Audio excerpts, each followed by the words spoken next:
State election commission. ठीक है, अब मैंने पहले ही बताया था कि जो यहाँ पे जब ये एक्ट पास हुआ था 73rd वाला कॉन्स्टिट्यूशन अमेंडमेंट, उसके बाद भारत में सबसे पहले चुनाव कब हुए थे? सबसे पहले कौन सा स्टेट है जहाँ चुनाव हुआ था? एमपी ना। राजस्थान तो बलवंत राय मेहता समिति जो उसकी रिपोर्ट है उसके आने के बाद हुआ था। ये जो 1993 वाला एक्ट पास होने के बाद सबसे पहला हुआ है एमपी में। ठीक है, एमपी में हुआ था 30 मई 1993। ठीक, यहाँ से अब है, अब जब 2000 में छत्तीसगढ़ बन गया, ठीक है, तब हमारे यहाँ फिर से चुनाव कराने थे। तो चुनाव कराने से पहले आपको लगेगा राज्य निर्वाचन आयोग। ठीक है, जब तक ये आयोग नहीं रहेगा कहीं चुनाव नहीं हो सकता। सेम ऐसी भारत के लिए, भारत में सबसे पहले चुनाव कब हुए? 1951 में हुआ। ठीक, 1951 में हुआ। अब देखिए 1951 में चुनाव हो रहा है, चुनाव कराने की जिम्मेदारी किसकी है? भारत निर्वाचन आयोग। अब हमारा संविधान बन के कब आया, मतलब पूरी तरीके से लागू कब हुआ है? 26 जनवरी 1950। ठीक है, लेकिन जो भारत का निर्वाचन आयोग है वो इस दिन नहीं बना है। इससे पहले भी एक डेट है, कौन सा? 26 नवंबर 1949। हर साल हम लोग संविधान दिवस मनाते हैं, तो संविधान दिवस इस दिन मनाते हैं कि इस दिन मनाते हैं? इस दिन। और अपना गणतंत्र दिवस जो है वो है इस दिन मनाते हैं। ठीक है, तो जब 26 नवंबर 1949 का जो हमारा कॉन्स्टिट्यूशन है उसके आधे प्रोविज़न इसी दिन लागू हो गए थे और पूरा जो कॉन्स्टिट्यूशन है वो इस दिन लागू हुआ था। तो जब इस दिन आधे प्रोविज़न लागू हुए थे उसी टाइम जो है आर्टिकल जो 323 है, जो इलेक्शन कमीशन के बारे में, चुनाव के बारे में बात करता है, वो सब कुछ लागू हो गया था। तो जो भारत का इलेक्शन कमीशन है वो 26 नवंबर 1949 को ही अस्तित्व में आ गया था। और ये पहले आया था, इसी ने फिर 1951 में क्या कराए थे? चुनाव कराए थे। ठीक है, इसका मतलब छत्तीसगढ़ में जब भी अगला चुनाव हुआ होगा उससे पहले राज्य निर्वाचन आयोग बना होगा, है ना भाई? ये नहीं रहेगा तो चुनाव कैसे होगा? ठीक है, तो इसका मतलब है छत्तीसगढ़ में जब पहला चुनाव हुआ है उससे पहले ही राज्य निर्वाचन आयोग बन चुका था। ठीक है, तो ये देखिए राज्य निर्वाचन आयोग जो छत्तीसगढ़ में बना है उसका डेट है 28 सितंबर 2002। अब यहाँ से एक चीज़ ये भी पता चल रही है कि 2002 के पहले मतलब छत्तीसगढ़ में जो पंचायत का चुनाव नए राज्य में नहीं हुआ। नए राज्य में कब हुआ है? 2002 के पहले हुआ। तो इसके पहले जो पंचायत रहे होंगे, ऐसा तो नहीं। पंचायत कब से आ गया? 1993 से पूरे एमपी में लागू हो गया। छत्तीसगढ़ का जो भाग एमपी में था वहाँ भी लागू हुआ होगा। तो इसका मतलब देखो 2002 में बना है, 2003 में पहली बार पंचायत के चुनाव छत्तीसगढ़ में हुए हैं। कब हुए? 2003 में। इसका मतलब इससे पहले भी कोई वो रहे होंगे। ठीक है, तो देखिए अब छत्तीसगढ़ बना है 2000 में, उसके बाद आया 2001। तो हमने एक आर्टिकल पढ़ा था 243N। वो आर्टिकल क्या कहता है? N से मैंने क्या बताया? निरंतरता। L से होगा लागू नहीं, M से मान, N से आएगा निरंतरता। इसका मतलब यह आर्टिकल बोलता है कि देखो छत्तीसगढ़ में पहला चुनाव होने वाला है 2003 में, उसके पहले कोई ग्राम पंचायत रहे होंगे। ठीक है, और छत्तीसगढ़ बना है उससे पहले भी वो होगा, ग्राम पंचायत रहा होगा। तो जब बोल रहा है तो जो छत्तीसगढ़ है जब 2000 में बना है तो जितने पुराने ग्राम पंचायत थे उनको इनवैलिड नहीं करार दिया जाएगा। कौन बोलता है? 243 का N, कि मतलब जब छत्तीसगढ़ बना है उसके पहले जितने भी ग्राम पंचायत थे वो चले आएंगे जब तक आपका नया ग्राम पंचायत का चुनाव नहीं हो जाता है। ठीक है, इसका मतलब 2002 के दिसंबर तक या 2002 के जनवरी तक जो एमपी में जो ग्राम पंचायत वाला सिस्टम था वही कहाँ चल रहा था? छत्तीसगढ़ में। और छत्तीसगढ़ में पहली बार चुनाव कब हुआ? 2003 में। और ये वाला डेट याद रखिएगा, जो राज्य निर्वाचन आयोग है वो कब बन गया है? 28 सितंबर 2002। तो जो राज्य निर्वाचन आयोग है वो छत्तीसगढ़ में चुनाव होने के पहले ही बन गया था। तो कभी भी आपको चुनाव कराना है तो उसका निर्वाचन आयोग आपको पहले ही बनाना पड़ेगा।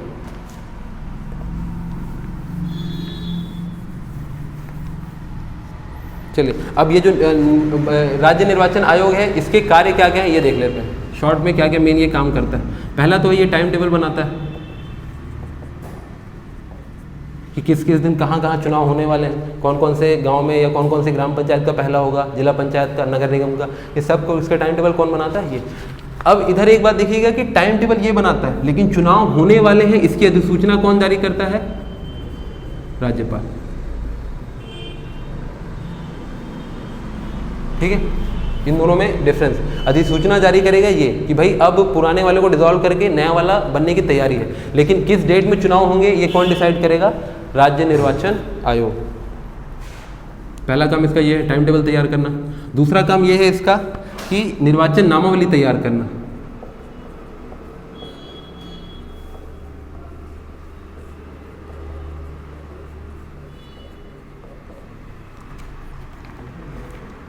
निर्वाचन नामावली क्या होता है कि जो चुनाव होने वाला है उसके लिए लिस्ट ऑफ कैंडिडेट होंगे ना, कौन कौन लोग चुनाव लड़ने वाले हैं, किस पे आप जाके बटन दबाओगे, तो वो भी जो ये प्रिपेयर करने का काम किसका है, राज्य निर्वाचन आयोग का। तीसरा इसका काम है नियंत्रण और निर्देश।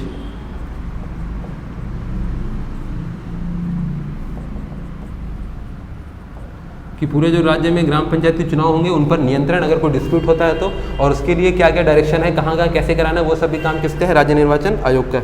चौथा है आचार संहिता लागू करना।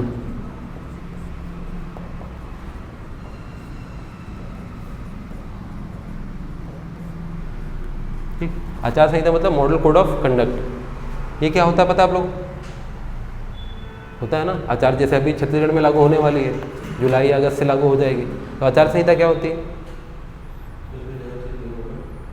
ठीक है।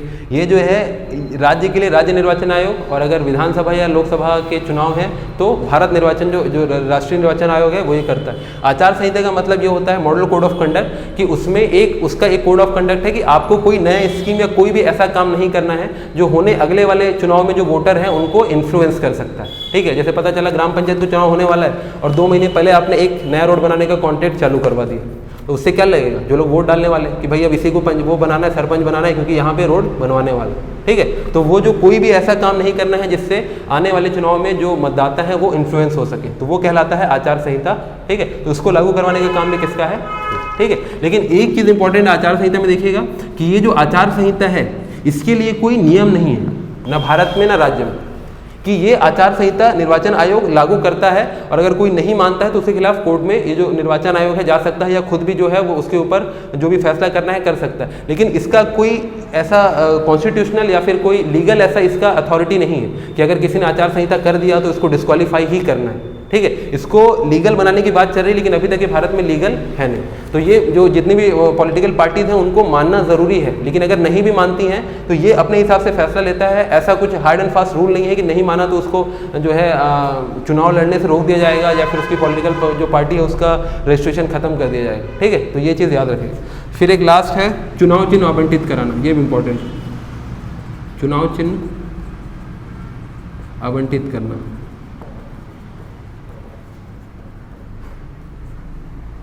ठीक, चुनाव होने वाला है, पंच के लिए, सरपंच के लिए कोई ना कुछ चुनाव चिन्ह होगा, तो वो सब चुनाव चिन्ह कौन देता है, निर्वाचन आयोग। ठीक है, बहुत बार बच्चे इसको डाल देते हैं जब एग्जाम में आता है राज्य सरकार, लगता है ना कि भाई राज्य सरकार सबसे बड़ा अथॉरिटी है तो वही देगा, तो ये भी जो चुनाव चिन्ह है वो कौन देता है, राज्य निर्वाचन आयोग। और जो अगर भारत के लिए चुनाव है तो उसमें कौन देता है, राष्ट्रीय चुनाव आयोग। ठीक, तो जो चुनाव चिन्ह है किसको क्या मिलेगा, ये अब ये किस हिसाब से डिसाइड करता है, आप जो मांगोगे दे देगा, तो फिर वो कैसे डिसाइड करेगी आपको क्या मिलना चाहिए, या फिर आप जो मांग रहे हो वो आपको मैं दूँ कि नहीं दूँ। तो इसके लिए सिंपल रूल है, अगर कोई ऐसा सिंबल है जो पहले ही कहीं यूज़ हो रहा है छत्तीसगढ़ में, ठीक है, पहली चीज़, या फिर अगर कोई राष्ट्रीय राजनीतिक दल है उस चिन्ह का उपयोग करता है तो वो चिन्ह आपको नहीं मिल पाएगा।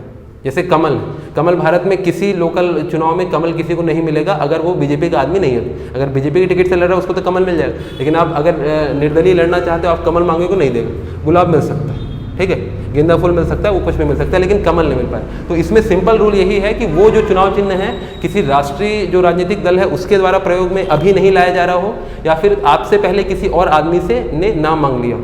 लेकिन अगर मान लो कि भाई जैसे कमल है वो तो बीजेपी का है, गुलाब है किसी का नहीं, लेकिन अगर 2 लोग गुलाब मांग रहे हैं फिर क्या करें,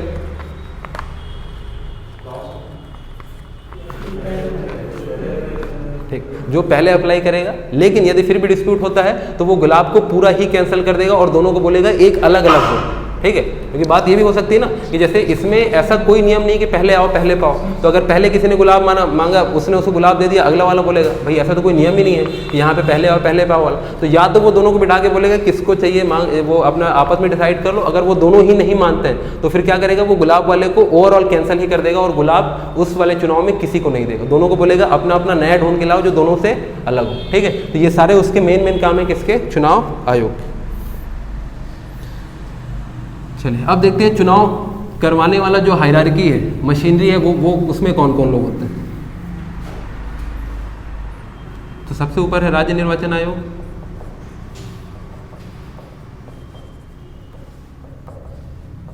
इसके नीचे होता है जिला निर्वाचन अधिकारी,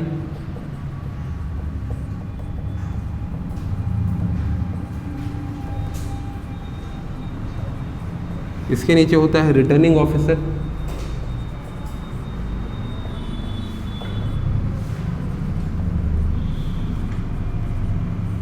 इसके नीचे होता है पीठासीन अधिकारी,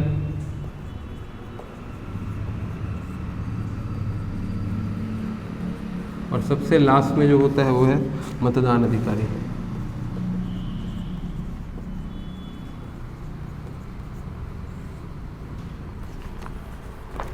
तो ये एक पूरी हायरार्की है, ये सबसे ऊपर में होते हैं जब चुनाव होता है, और ये जो है ग्राउंड लेवल पे चुनाव करवाते हैं।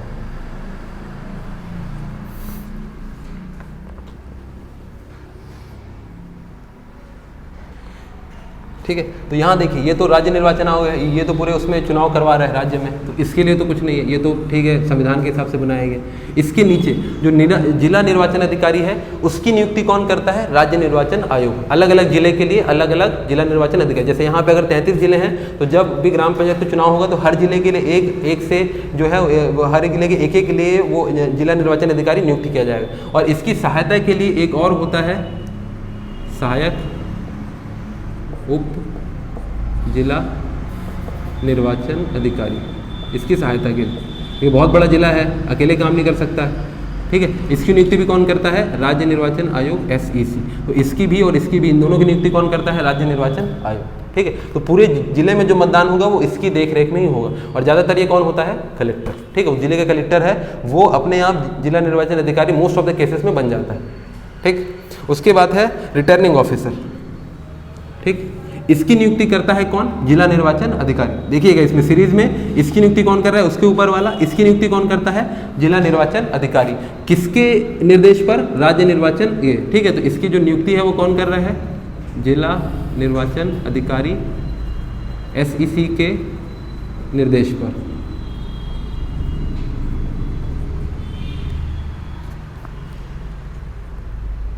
ठीक, तो ये जो रिटर्निंग ऑफिसर है इसकी नियुक्ति करता है जिला निर्वाचन अधिकारी राज्य निर्वाचन आयोग के निर्देश पर। अब इसमें एक इंपॉर्टेंट पॉइंट है कि ये जो रिटर्निंग ऑफिसर है ये जो है ये आप किसी को भी नहीं बना सकते। ये जो जिला निर्वाचन अधिकारी है किसी को भी अपने मन से रिटर्निंग ऑफिसर नहीं बना देगा। ये कम से कम कौन रहेगा? नायब तहसीलदार से अनिम्न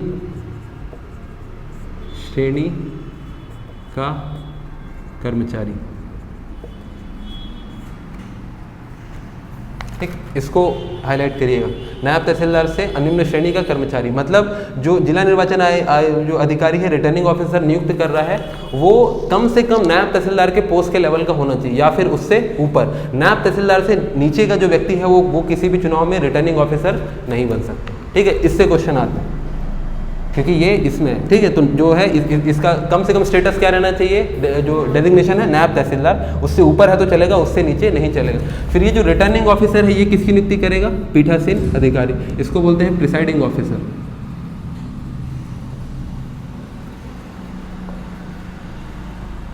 अब जैसे आप लोग कहीं जब मतदान दे रहे हैं, अभी तक आपने कभी मतदान किया होगा तो आप लोग जिस मतदान केंद्र में जाते हैं तो एक जो मतदान केंद्र जिसके पूरे कंट्रोल में आता है वो होता है पीठासीन अधिकारी, प्रिसाइडिंग ऑफिसर, ठीक है। यहाँ पे जैसे अगर नगर निगम का चुनाव हो रहा है, अलग अलग वार्ड में अलग अलग मतदान केंद्र बनते हैं तो पूरा एक बूथ इसके कंट्रोल में होता है। ये क्या कहलाता है? पीठासीन अधिकारी। और इसकी सहायता के लिए फिर सबसे लास्ट में कौन होते हैं? मतदान अधिकारी। आप लोग देखें जब लाइन में लगते हैं तो कोई आपका नाम मिलाता है, कोई ये लगाता है, उंगली में इंक लगाता है, वो सब कौन करता है? मतदान अधिकारी, ठीक है। तो ये सब इसके सबऑर्डिनेट रहते हैं और ये दोनों मिलके किसी बूथ पर क्या कराते हैं? मतदान को कंप्लीट करवाते हैं। तो जो ग्राउंड लेवल पे जो लोग मतदान करा रहे हैं वो यही दोनों हैं, कौन? पीठासीन अधिकारी और मतदान अधिकारी।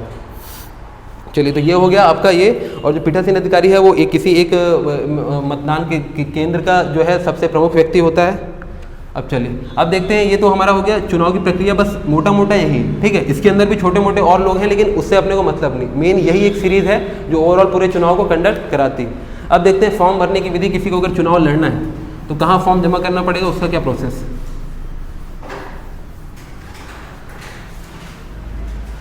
ठीक है, तो अगर आपको फॉर्म जमा करना है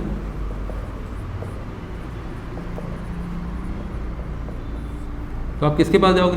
राज्य निर्वाचन आयोग सीधा, तो जिला निर्वाचन आयोग नहीं, आप किसके पास जाओगे? रिटर्निंग ऑफिसर के, ठीक है। फॉर्म भरने का और फॉर्म को चेक करने का जो पूरा अथॉरिटी किसके पास है, रिटर्निंग ऑफिसर। ठीक है, हमने सबसे पहले क्या देखा था, राज्य निर्वाचन आयोग, उसके नीचे जिला निर्वाचन अधिकारी, उसके नीचे रिटर्निंग ऑफिसर। तो किसी को भी अगर अपना फॉर्म जमा करना है तो अलग अलग क्षेत्र के लिए अलग अलग रिटर्निंग ऑफिसर बनाए जाते हैं। वो जो रिटर्निंग ऑफिसर है आप उसके पास जाके अपना फॉर्म सबमिट करो। ठीक, अब इसमें देखिए फॉर्म में क्या होता है कि इसमें सबसे पहली बात है, अगर किसी व्यक्ति को फॉर्म भरना है, ठीक है, तो एक ही व्यक्ति दो जगह से फॉर्म नहीं भर सकता। कॉमन सेंस, अगर किसी को नगर निगम चुनाव लड़ना है, वार्ड नंबर 1 से भरेगा या 2 से भरेगा, वार्ड नंबर 1, 2 दोनों से नहीं भर सकता। ठीक है, तो सबसे पहली बात ये, अगर आपको फॉर्म जमा करना है रिटर्निंग ऑफिसर के पास जाओगे और एक व्यक्ति एक ही जो है जगह से चुनाव लड़ सकता है। लेकिन इसमें देखिए एक और थोड़ा सा कैच है कि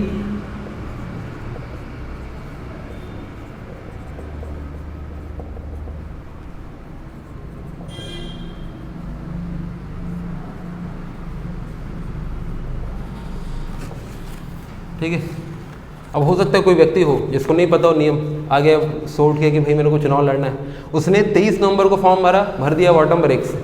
ठीक है, अब उसको लगा यार वार्ड नंबर 1 में तो जितना मुश्किल हो रहा है, यहाँ तो मेरे पहचान के लोग नहीं है, नहीं देंगे, उसका फिर मन किया वो वार्ड नंबर 2 से भी भर दिया।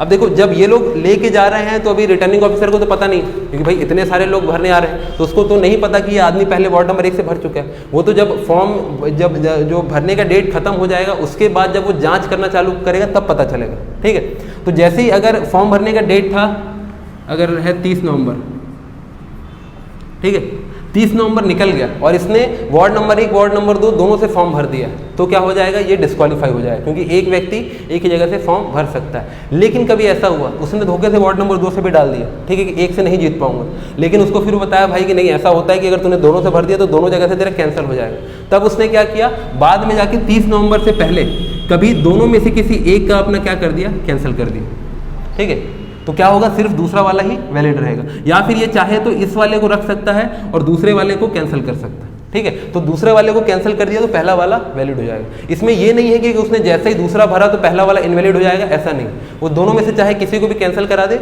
जिस दिन आखिरी डेट है उससे पहले, आखिरी डेट निकल गई फिर कुछ नहीं कर सकते। ठीक है, तो पहली चीज़ ये है, किसके पास जाएगा, और ये सब काम किसके पास होगा, रिटर्निंग ऑफिसर के पास। अब देखिए किसको किसको क्या क्या लगता है फॉर्म भरने के लिए। पहले देखते हैं पंच। पंच को क्या करना होता है फॉर्म भरने के लिए, तो सबसे पहले उसको चाहिए होता है एक प्रस्तावक।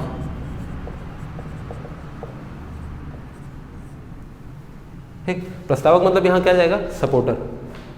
अगर मैं वार्ड नंबर 1 से फॉर्म भरने जा रहा हूँ तो कम से कम वार्ड नंबर 1 का ऐसा कोई आदमी हो जो मेरे साथ फॉर्म भरने चले कि चलो भाई ये है मीन्स के ये हमारे वार्ड से जो है फॉर्म भरने के लिए ये है खड़ा हो रहा है उम्मीदवार, ये कौन कहलाता है, प्रस्तावक। अब ये प्रस्तावक कौन होना चाहिए, इसके लिए क्राइटेरिया उसी वार्ड का व्यक्ति होना चाहिए। अब उसी वार्ड का व्यक्ति है कि नहीं कैसे पता चलेगा, उसका उसी वार्ड की मतदाता सूची में नाम होना चाहिए, तभी वो कहलाए। ठीक है, नहीं तो आप रैंडम बंदे को ले गए, बोले ये मेरे घर के बगल में रहता है, वो नहीं माने। तो वो व्यक्ति भी अपना क्या लेके जाएगा, वोटर आईडी कार्ड लेके जाएगा, जहाँ पे स्पेसिफिकली लिखा होगा कि वो वार्ड नंबर 1 या 2 में जहाँ पे भी रहता है। ठीक है, दूसरा चीज़ क्या है, वो जो व्यक्ति है उस पर कोई पुलिस कार्रवाई ना चल रही।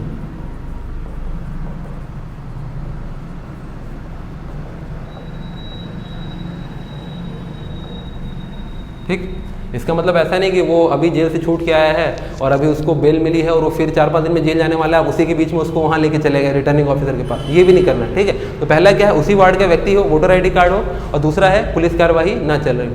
अब देखो इसमें करंट की बात कर रहा है ना, ऐसा नहीं कि कोई बेचारा 10 साल पहले वो किया था, कोई क्राइम किया था, 2 साल की जेल हुई, अब छूट के आ गया, अब वो आपका सपोर्टर बनना चाहता है, आप बोलो नहीं यार तो एक बार जेल से घूम के आ गया, अभी करंट पे उसके ऊपर कोई FIR या ऐसा कुछ नहीं होना चाहिए, पहले जेल की सज़ा काट चुका है, उससे कुछ फर्क नहीं पड़ेगा। ठीक है, तो ये है प्रस्तावक के लिए 2 क्राइटेरिया, उसी वार्ड का हो और उस पर कोई अभी करंट समय में कोई FIR हो या कोई जो है उस पर जो केस हो ना चल रहा हो। ठीक है, फिर उसको क्या करना है, दूसरा 50 रुपये जमा करना पड़ेगा। कल हमने देखा पंच के लिए कितना है, 50। अपने फॉर्म के साथ ही क्या करेगा, 50 रुपये सबमिट करेगा, और अगर रिजर्व वाला है तो 25। ठीक है, तो अपना एक बंदा ले गया, उसको चाहे नाश्ता पानी का खर्चा लगेगा वो अलग, 50 रुपये लगेगा वो अलग। फिर अगला देखिए, तीसरा चीज़ यहाँ पे उसको लगेगा, उसको कोई स्वघोषणा पत्र या फिर शपथ पत्र जमा करने की आवश्यकता नहीं है।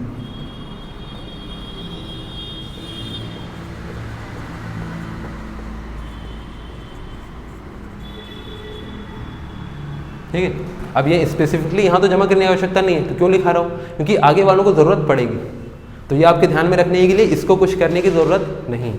ठीक है, जो पंच है उसको न ही स्वघोषणा पत्र जमा करना है और न ही शपथ पत्र जमा करना है। ठीक है, अब ये होता क्या है, दोनों में डिफरेंस पता है आपको, स्वघोषणा पत्र व शपथ पत्र?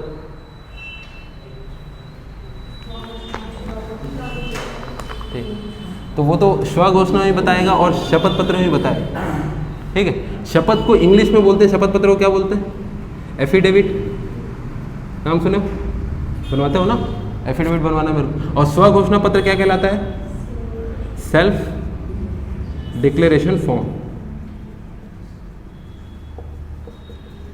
ये है स्व। अब इन दोनों में अंतर क्या है? आप चाहे एफिडेविट बनाओ चाहे सेल्फ डिक्लेरेशन दो, दोनों का मतलब तो एक ही है, फिर यहाँ पे अलग अलग क्यों यूज़ कर रहे हैं? अगर आपको एफिडेविट आप अपने घर पे बना लोगे, रोटी लग, स्वघोषणा पत्र अपने घर पे बना सकते हो। मैंने एक फॉर्म भर दिया, नीचे साइन कर दिया, वो मेरा क्या हो जाएगा? स्वघोषणा पत्र। तो जब आप किसी प्राधिकृत अधिकारी के पास जाके अपना स्वघोषणा पत्र बनवाते हो तो वो क्या बन जाता है? शपथ पत्र। ठीक है, तो अगर आप पंच के लिए कर रहे हो तो ना ही आपको कोई सेल्फ डिक्लेरेशन फॉर्म देना है और ना ही कोई एफिडेविट बनवाना है। ठीक है, तो ये है किसके लिए? पंच के लिए। इन दोनों में से किसी की आवश्यकता नहीं है। आगे मैं इसको यहाँ पे इसलिए बता रहा हूँ क्योंकि आगे कुछ लोग आएंगे जिनको या तो ये देना पड़ेगा या तो ये देना पड़ेगा। ठीक, तो चलिए ये हो गया हमारा पंच का। तो पंच को क्या करना है? एक प्रस्तावक ले जाना है, 50 रुपये 25 रुपये अपने कैटेगरी के हिसाब से, और इसमें से ये एफिडेविट या फिर जो है सेल्फ डिक्लेरेशन फॉर्म कुछ भी उसको सबमिट करने की ज़रूरत नहीं है। अब देखते हैं सरपंच के लिए। तो सरपंच के लिए भी वही है कि एक प्रस्तावक लगेगा। अब यहाँ सरपंच का चुनाव लड़ रहा है तो किसी वार्ड का आदमी चाहिए कि उस गांव का आदमी चाहिए?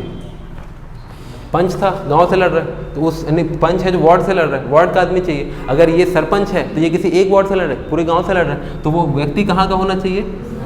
उस गांव का। ठीक है, ये छोटे छोटे वर्ड है, इसको ध्यान रखिए क्योंकि लास्ट में जाके हो सकता है एग्जाम में आपने कन्फ्यूजन करे, वार्ड नहीं पढ़ा, गाँव लगा दिया, पंच के में गाँव लगा दिया, इसके में वार्ड लगा। ठीक है, तो वो कहाँ का होना चाहिए? उस पूरे गांव का व्यक्ति होना चाहिए। और उस पर भी वही है, कोई पुलिस कार्रवाई ना चल रही हो, कोई केस ना चल रहा हो। ठीक, दूसरा है इसका फीस कितना है? जमानत राशि 500। ठीक, 1000 है किसके? अनरिजर्व के लिए, और 500 है कैटेगरी वालों में। ठीक, तो एक प्रस्तावक लेके जाना है, 1000 रुपये 500 रुपये अपनी कैटेगरी के हिसाब से लेके जाना है। अब तीसरा इसको देना पड़ता है स्वघोषणा पत्र।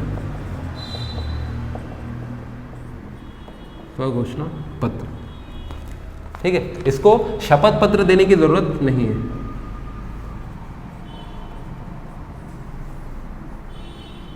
सिर्फ क्या देना है? स्वघोषणा पत्र। तो उस सीरीज में याद रखिएगा, पंच को इतना कोई झंझट नहीं है, नहीं उसको ये देना नहीं ये देना, लेकिन इसको स्वघोषणा पत्र देना। अब इस जो स्वघोषणा पत्र है उसमें क्या रखेगा कि मेरा नाम ये है, मैं इस गांव में रहता हूँ, मेरी इतनी प्रॉपर्टी है, मेरे ऊपर कोई केस नहीं चल रहा है, या और भी वो कुछ डिटेल देना चाहता है वो, और लास्ट में सिर्फ अपना सिग्नेचर कर देगा और सिग्नेचर करके जमा कर देगा। किसी से सील लगवाने का, एफिडेविट कराने का कोई उसको ज़रूरत नहीं। तो ये हो गया सरपंच के लिए, ये है 3 बात। ठीक, अब देखते हैं जनपद सदस्य।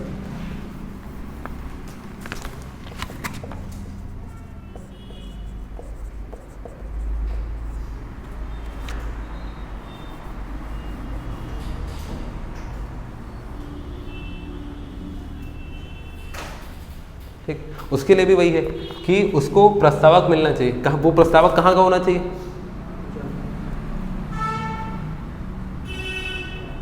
कहाँ का होना चाहिए? जो उस जनपद जो ये है पंचायत है, जो उसको भी किसी वार्ड में बांटा होगा, हमने देखा था 10 से लेकर 25 वार्ड में बांटते हैं, तो वो किसी भी एक वार्ड का व्यक्ति होना चाहिए। ठीक है, यहाँ वार्ड कौन से वार्ड की बात चल रही है? जनपद पंचायत के लिए जो वार्ड बांटा गया है उसकी, ग्राम पंचायत वाले वार्ड की बात नहीं चल रही है। ठीक, तो ये जो जनपद सदस्य है एक प्रस्तावक लेके जाएगा, सेम उसके ऊपर भी कोई पुलिस कार्रवाई ना चल रही। दूसरा, इसके लिए एंट्री फीस कितना है? कितना है? 2000 और 1000, 1000 कैटेगरी का। ठीक, अब देखिए तीसरा, इसके लिए जो है ये जो जनपद सदस्य के लिए, अब इसको यहाँ स्विच हो जाएगा, इसको स्वघोषणा पत्र नहीं देना, इसको देना पड़ेगा एफिडेविट। ठीक है, ये यहाँ 4 लोग आएंगे, चारों का बहुत कीनली आराम से इसको याद रखिएगा। अब देखिए पहले इसको याद रखने का एक सिंपल ट्रिक बता रहा हूँ, दोनों में से आपको इंपॉर्टेंट कौन सा लगता है, स्वघोषणा की शपथ? शपथ है ना। तो इसीलिए पंच के लिए कुछ नहीं बोल रहा है, सरपंच के लिए बोला ठीक है तुम्हारे पास गांव में नोटरी नहीं मिलेगा, एक काम करो ये ला लो। इसको बोल रहा है भाई इससे काम नहीं चलेगा क्योंकि इसका कोई वैल्यू नहीं, मैं कुछ भी लिख के साइन बाद में बोल दूंगा तो मेरा साइन था ही नहीं, हो जाएगा ना। इसलिए बोल रहा है इसको नोटरी से अटेस्टेड कराओ क्योंकि ये अब पोस्ट बढ़ने लगा है, तो इसीलिए क्या है, शपथ पत्र। ठीक है, एग्जाम में आएंगे ना तो लास्ट में फिर दिमाग घूम जाता है किसका स्वघोषणा था किसका शपथ, तो इसकी पोस्ट इंपॉर्टेंट है, हायरार्की में ऊपर आता है, इसीलिए इसको एफिडेविट जमा करना पड़ेगा, खाली इसके साइन से बात नहीं बनेगी। ठीक है, तो ये है अपना जनपद सदस्य के लिए। ठीक, ये 3 चीजें हैं। सेम वैसी जिला पंचायत के सदस्य के लिए।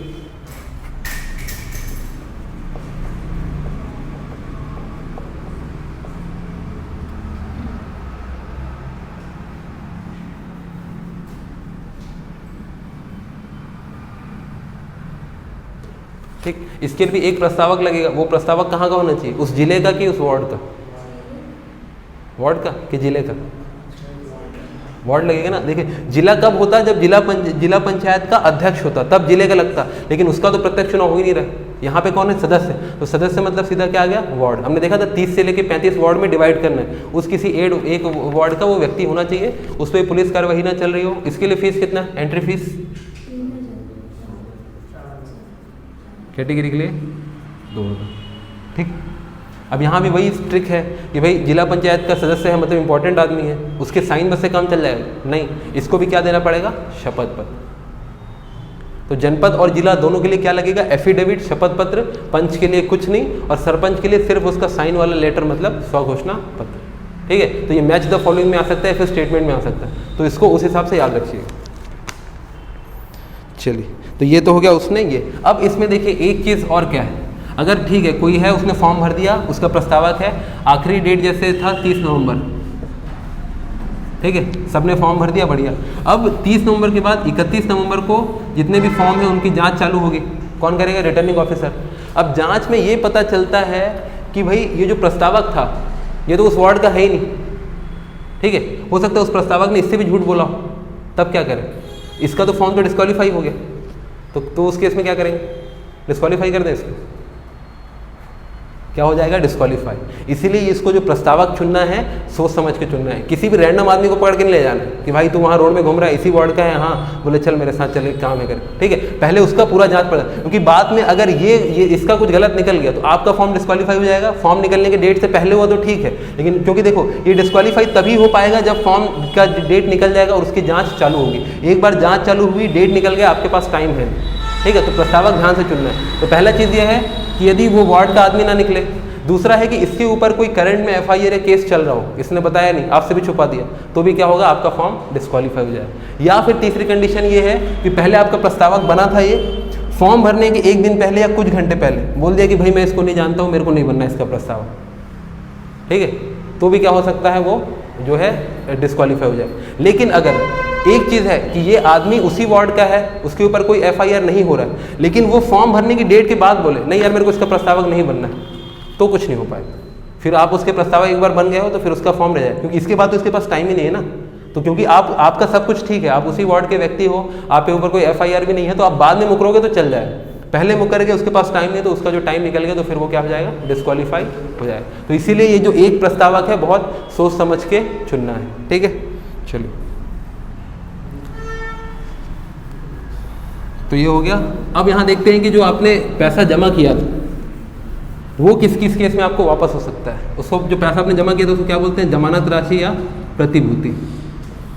तो प्रतिभूति की वापसी, कौन कौन से केस में आपको अपना पैसा वापस मिल सकता है। हालांकि 1550 रुपये से किसी को फ़र्क पड़ता नहीं, लेकिन अब नियम है तो पढ़ना पड़ेगा। तो देखिए पहला चीज़ अगर ये होता है, आपने फॉर्म भर दिया है या किसी उम्मीदवार ने फॉर्म भर दिया है और जिस दिन मतदान होने वाला है उसके पहले उसकी मृत्यु हो गई, तो क्या होगा, तो उसको उसका पैसा जो है उसके घर वालों को वापस दिया जाएगा। तो मृत्यु हो जाने पर किसकी, उम्मीदवार की। ठीक है, तो आपने जितना भी 50 रुपये, 100 रुपये, 1000 रुपये जितना दिया था वो आपको वापस कर देंगे। ठीक, तो पहला ये। लेकिन ये मृत्यु कब होनी चाहिए, मतदान के पहले।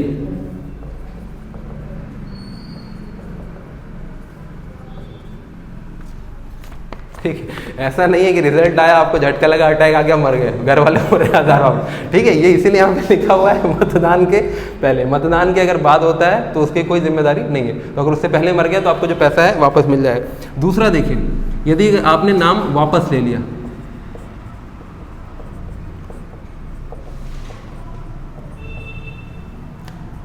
कि जो लास्ट डेट था उससे पहले आपने बोला कि भाई मेरे को चुनाव नहीं लड़ना है, तो आपका फॉर्म आपको वापस कर देगा और आपका जितना पैसा था वो भी आपको वापस कर देगा। ठीक। तीसरा एक केस है,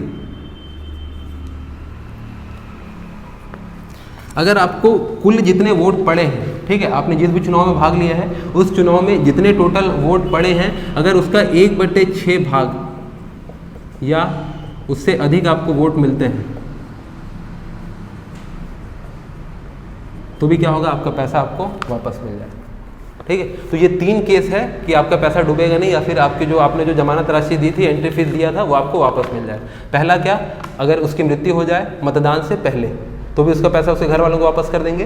दूसरा है, यदि उसने अपना नाम वापस ले लिया तो भी क्या करेंगे, उसका पैसा उसको वापस कर देंगे। और तीसरा है, यदि उसने चुनाव में भाग लिया, हार तो गया, ठीक है, जीतेगा तो उसको तो पैसे से मतलब ही नहीं, लेकिन अगर वो हार भी गया और अगर टोटल अगर किसी ग्राम पंचायत में जैसे वोट पड़े हैं 1000, ठीक है, यहाँ से उसको 200 वोट मिल गए, ठीक, लेकिन वो हार गया है भले, लेकिन यहाँ उसको 200 वोट मिले हैं, ये 1/6 से ज़्यादा है, इसका मतलब क्या हो जाएगा, उसका जो प्रतिभूति है वापस हो जाएगा। अब सरकार पैसे वापस कैसे करेगी, आएगा और ऐसे करके लो 50 का नोट ले जाओ, तो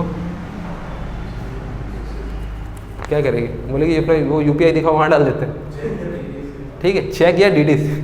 ठीक है, अब इसीलिए देखिए यहाँ पे भी क्या है, चेक या DD से देना पड़ता है, और ये भी पैसे आपको अपने आप नहीं मिलेंगे कि आप घर में बैठे हो, चुनाव हार गए, 1/6 मिल गए, बैठे घर में आपके दे जाए, आपको जाके क्लेम करना पड़े। ठीक है, क्लेम करोगे, वहाँ घूमोगे, फॉर्म भरोगे, अपना वो अकाउंट नंबर लिख के दोगे, बैंक का SBI वो IFSC कोड लिख के दोगे, वो तब करोगे, तब फिर या तो वो आपको चेक देगा या फिर आपके नाम का DD बना के देगा। ठीक है, तो ये क्लेम करने पे मिलेगा, बिना क्लेम किए नहीं मिलेगा। ठीक, अब देखिए कौन कौन से केस में वापस नहीं होगा।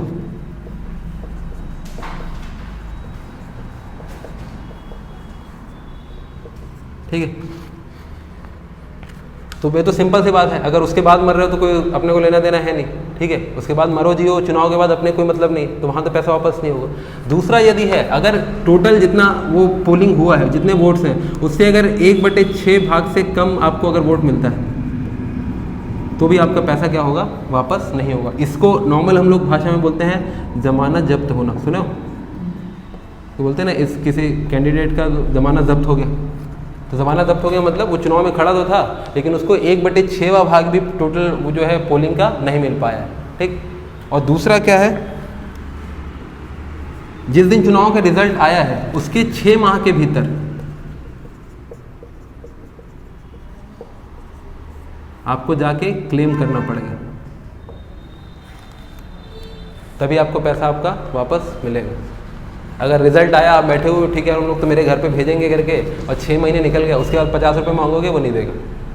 ठीक है, तो इसलिए 2 कंडीशन है, अगर 1/6 भाग से आपको कम मिलता है, आपकी जमानत जब्त हो गया, इसमें तो बेचारा खुद ही दुख में है, उसको तो मिलेगा नहीं। दूसरा क्या है, अगर 6 माह आपके निकल गए, घर पे बैठे हो, क्लेम नहीं किया, तो भी आपको नहीं मिलेगा। तो ये 2 कंडीशन है कब नहीं मिलेगा, और इस कंडीशन में क्या होगा, मिल जाएगा। अब वो उसके ऊपर है कि वो मेरे वो तो इतना डिटेल मुझे नहीं पता, लेकिन मोस्ट प्रॉब्ली उसको जहाँ जिसके इशू हो रहा है ना, जिस खजाने से इशू हो रहा है, जैसे मान लो बात, अगर नगर निगम का चुनाव है, ठीक है, और अगर पालिका वाले के पास अगर पैसा जमा है तो पालिका के फंड से निकल रहा है, तो उसका जो ट्रेजरी रहेगा उसका साइन रहेगा। अब यहाँ पे निर्वाचन आयोग का कोई साइन नहीं करेगा ना, वो नॉर्मली अगर जितने भी सरकारी चेक हैं उसमें वो जिस फंड से निकल रहा है उसका जो ट्रेजरी है उसका ही साइन रहता है, तो वो कौन से फंड से आ रहा है वो देखना पड़ेगा। ठीक, चलो, अब आपने मतदान दे दिया। अब मतदान की प्रक्रिया कैसे होती है कि भाई नॉर्मल हुआ, मत केंद्र बने, आपने जाके वोट डाला और हो गया।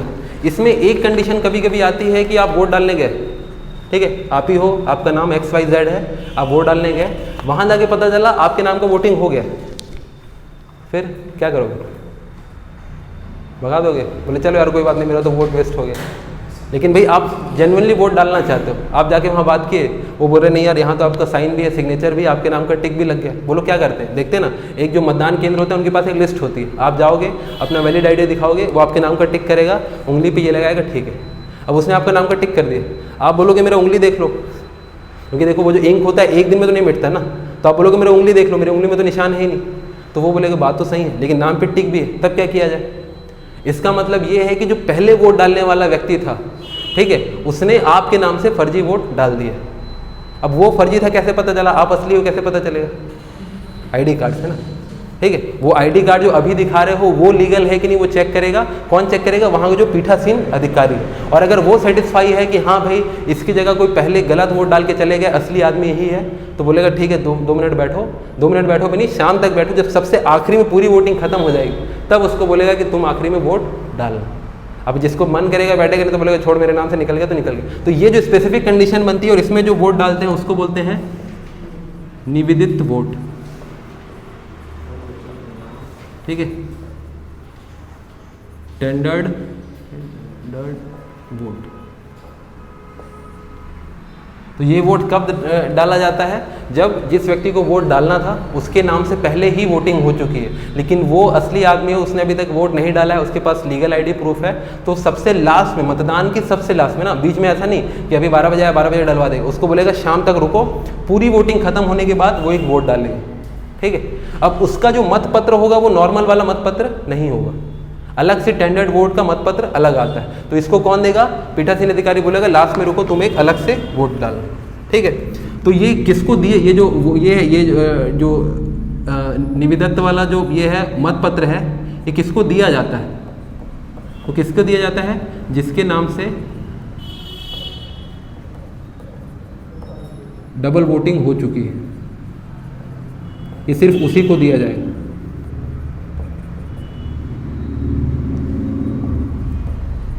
ठीक है। तो पीठासीन अधिकारी पहले अपने आप में सेटिस्फाई हो जाएगा कि इसके नाम से डबल वोटिंग हो चुकी है, मतलब इसके नाम का आदमी पहले ही आके वोट डाल चुका है, लेकिन वो फर्जी था, ठीक। अब इसमें एक और चीज़ क्या होगा, ये जो है सबसे लास्ट में वोट डालेगा, शाम तक रुकना पड़ेगा इसको, बीच में डाल के नहीं निकल सकता, ठीक। अब इसके लिए अलग से एक निवेदित मत पत्र देंगे, उसमें वोट डालेगा, और ये जो वोट है वो नॉर्मल जो आपका डब्बा है उसमें नहीं डालेगा, वो किसको अलग से हाथ में पकड़ाएगा, पीठासीन अधिकारी को। तो पीठासीन अधिकारी को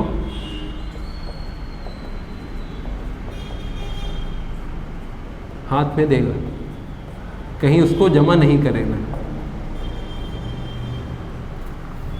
और पीठासीन अधिकारी भी उसको आखिरी में नहीं डालेगा, ठीक है, वो अपने पास अलग से रखे रहे। इसका वो अलग से एक लिस्ट बनाएगा कि कितने लोग को उसने निवेदित मत पत्र दिया है, टेंडर वोटिंग कराया है, और उसका लिस्ट वो बना के रखेगा, ठीक है। ये जो है इसको मत पेटी में नहीं डालते हैं, ये भी लिख लीजिएगा, क्योंकि ये कई बार स्टेटमेंट में आ सकता है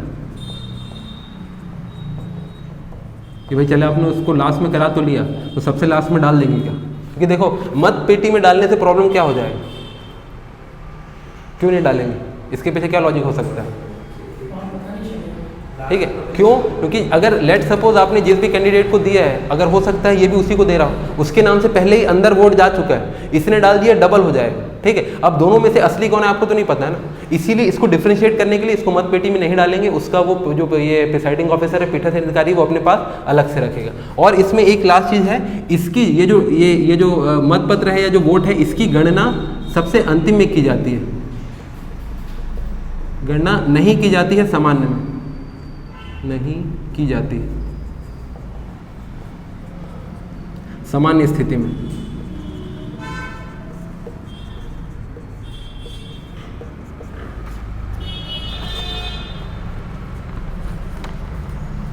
ठीक है, इसकी गणना नहीं की जाती सामान्य स्थिति में। लेकिन कभी ऐसा कंडीशन फंस गया कि 2 कैंडिडेट को बराबर वोट मिल गया और ये वाला बचा हुआ है, तब क्या करें भाई, क्योंकि अभी जो जैसे देखिए मान लो 2 कैंडिडेट हैं, उनको 500 वोट मिल चुके हैं,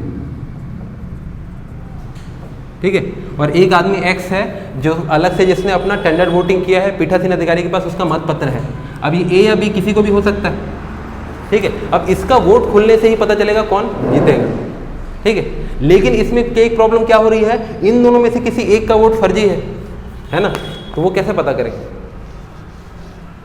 तो इसके लिए नियम कोई बात नहीं बोलता है। अब इसका निपटारा कौन करेगा, आपको वो वहाँ पे वोटिंग रोक के चुनाव आयोग को फ़ोन लगाना पड़ेगा, बोले ऐसा ऐसा किस्सा फंस गया क्या करूँ, तो अब उन लोग डिसाइड करेंगे, अगर लास्ट में अगर पकड़ में नहीं आता फिर दोबारा वोटिंग करानी पड़ेगी, ठीक है। और लास्ट में फिर फंसेगा कौन, पीठासीन अधिकारी, कि तुम्हारे मत केंद्र में ये डबल वोटिंग कैसे हुई।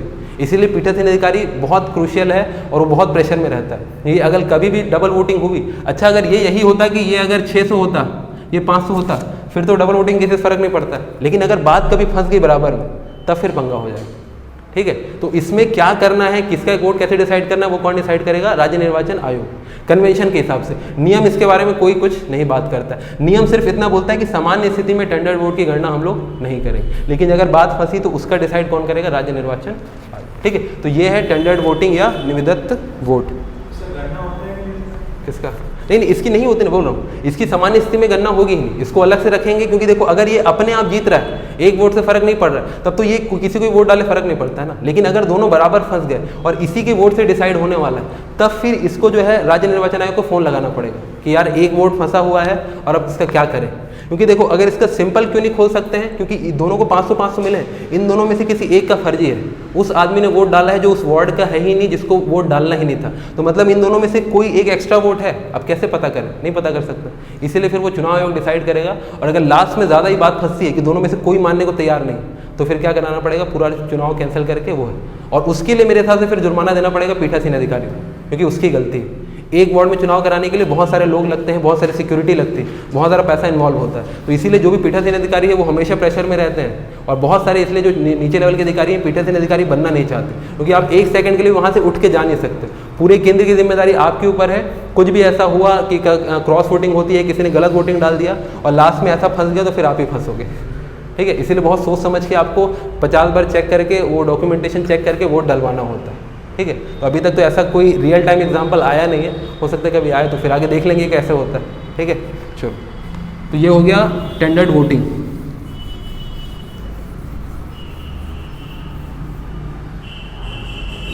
अब देखते हैं स्क्रूटनी या जांच।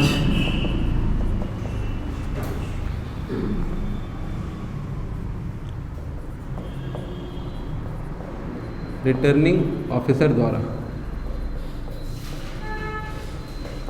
या नामांकन की जांच, नामांकन पत्र की जांच। भैया आपने फॉर्म तो भर दिया है, ठीक है, आपने किसके पास फॉर्म जमा किया था? रिटर्निंग ऑफिसर के पास। जो लास्ट डेट है उसके बाद वो फॉर्म दिखेगा ना कि भाई इसका एफिडेविट सही है कि नहीं, इसका प्रस्तावक सही है कि नहीं, तो वो सारी जांच कौन करता है? Returning officer. तो ये एक इंपॉर्टेंट पॉइंट है, याद रखिएगा कि जो नामांकन पत्र की सारी जांच कौन करता है? Returning officer. इसमें कई बार एग्जाम में आता है जिला निर्वाचन अधिकारी, पीठासीन अधिकारी, उसमें कंफ्यूज नहीं होना, कौन करता है? Returning officer. ठीक, अब देखिए इसने जांच कर दिया और इसने किसी को अवैध घोषित कर दिया।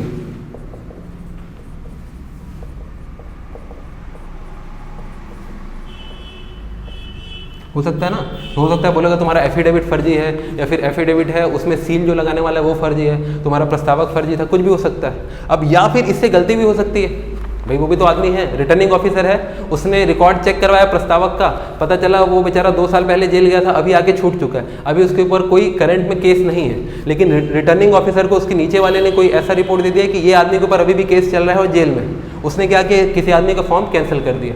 अब भाई वो तो गलत किया है, तो अगर इसका फैसला अंतिम कर दें तो प्रॉब्लम क्या होगी? फिर अगर इससे गलती होगी तो फिर इसको बचाने के लिए कोई नहीं है ना।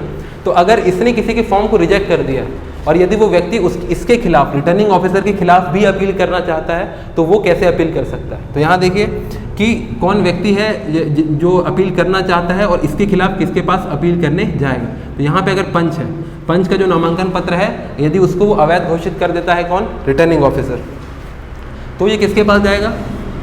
अनुविभागीय अधिकारी।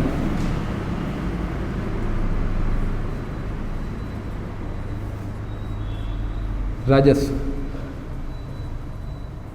इसको हम लोग नॉर्मल बोलते हैं SDO, sub divisional officer revenue, जो तहसील में बैठता है। ठीक है, तो आप इसके पास जाके अपील कर सकते हो कि भाई ये जो रिटर्निंग ऑफिसर है, मेरा फॉर्म था उसको अवैध घोषित कर दिया, जबकि मेरे पास वो पूरी वो है जानकारी है कि मैंने जो भी जानकारी दी है या जो भी रिक्वायरमेंट थी वो सब मैं फुलफिल करता हूँ। ठीक है, तो फिर ये दोबारा चेक करेगा इसके फॉर्म को, अगर इसकी गलती इसने पकड़ ली तो क्या बोलेगा? हाँ भाई ठीक है, तो इसको वो देगा कि जो इसका फॉर्म आपने अवैध किया था उसको अवैध घोषित करिए। तो ये है पंच के केस में। अगर पंच इसके फैसले से डिससेटिस्फाई है तो वो किसके पास जा सकता है? SDO revenue. अगर सरपंच है तो भी वो किसके पास जाएगा? SDO revenue. ठीक, तो यदि सरपंच रिटर्निंग ऑफिसर के फैसले से नाखुश है तो वो किसके पास अपील कर सकता है? SDO revenue. अगर जनपद पंचायत सदस्य इसका फॉर्म रिजेक्ट होता है तो ये किसके पास जाएगा? कलेक्टर।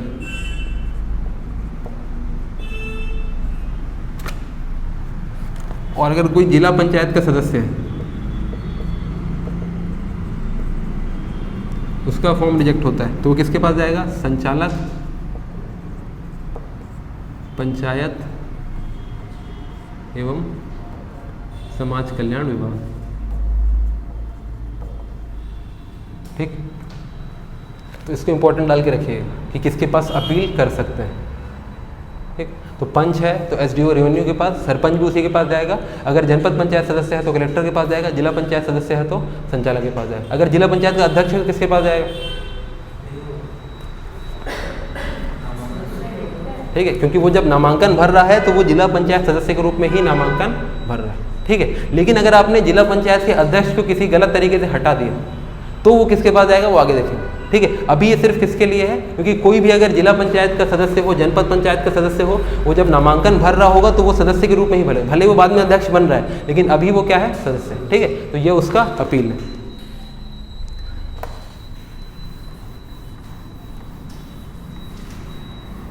अब उसके बाद देखते हैं कि ठीक है आपने फॉर्म भर दिया, सब कुछ सही हो गया, अब चुनाव होने वाला है। चुनाव से पहले एक मतपत्र आता है जिसमें सबका नाम लिखा होता है। अब यहाँ पे एक ये कैच आएगा कि किसका नाम पहले आया, किसका नाम बाद में आया। ठीक है, इसको कैसे जमाना है, ऐसा नहीं कि भाई ABCD ऐसे करके जमा दी। ठीक।